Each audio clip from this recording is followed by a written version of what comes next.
Welcome to the Rim Break Rodeo. We hope this video helps. You start by confirming the device IMEI and your account details. This is non-negotiable. Once you have the IMEI, check your carrier account online or call support to confirm the lock status and contract end date. Make sure any outstanding balance is paid. Providers often require $0 balance before release. If the phone is reported lost or stolen, you cannot unlock it legally. Gather proof of purchase or account ownership now. That paperwork speeds the process and prevents repeated calls later. Next, you submit the formal unlock request to the provider using the IMEI and required ID. Once submitted, note the estimated processing time and any reference number. Some carriers send a code, others perform a remote network push. Be ready to insert a non-provider SIM to trigger it.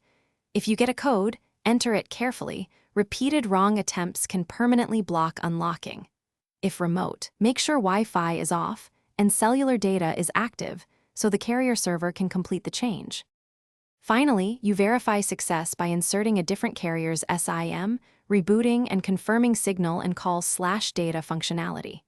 If the phone still shows locked, make sure the IMEI isn't blacklisted for theft and confirm the account had no hidden flags. Once done, update carrier settings or perform a network reset. If problems persist, escalate with the provider quoting your request number. If they cannot resolve it, contact the manufacturer for device-level checks or request regulatory assistance.